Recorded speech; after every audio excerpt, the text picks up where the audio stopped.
गुज़िश्ता इत्तेहादी हुकूमत की जानिब से जून 2022 में मंजूर करदा नैब तरमीम ऑर्डिनेंस से कई अहम सियासतदानों को अहम मुकदमात में रिलीफ मिला। मुस्लिम लीग नून और पीपल्स पार्टी पर मुश्तमिल कसीर उल इत्तेहादी हुकूमत ने नैब ऑर्डिनेंस में 27 अहम तरमीम मुतारिफ करवाई थी। इस ऑर्डिनेंस से कौन किस तरह मुस्तफीद हुआ, रिपोर्ट देखिए।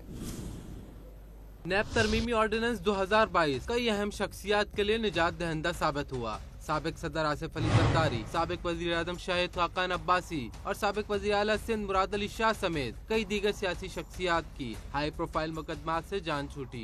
नैब तरमीमी ऑर्डिनेंस से मुस्तफीद होने वालों में प्रॉपर्टी टाइकून मलिक रियाज और उनके बेटे अली रियाज मलिक भी शामिल हैं। रेफरेंसेस में मरकजी मुल्जिमान के साथ शरीक मुल्जिमान ने भी बहती गंगा से हाथ धोए। नैब तरमीमी ऑर्डिनेंस के बायस एहतसाब अदालत ने आसिफ अली जरदारी के खिलाफ जाली बैंक अकाउंट्स केस और पाक लेन रेफरेंसेस नैब को वापस किए। साबिक वजीर आजम शाहिद खाकान अब्बासी के खिलाफ LNG रेफरेंस भी नैब तरमीमी ऑर्डिनेंस के बायस वापस भेजा गया। साबिक वजीर आला सिंध मुराद अली शाह के खिलाफ Nooriabad power plant corruption case Karachi की एंटी करप्शन अदालत को मुंतकिल कर दिया गया। इसी तरह मलिक रियाज, अली रियाज के खिलाफ बाग इब्ने कासिम की जमीन पर कब्जा करके बहरिया आइकॉन टावर तामीर करने का रेफरेंस भी वापस हुआ। एहतसाब अदालत ने साबिक DG पार्क्स कराची लियाकत कायम खानी के खिलाफ आमदन से जायद दस्तावेजात रेफरेंस भी दायरा अख्तियार न होने के बायस नैब को वापस भेजा।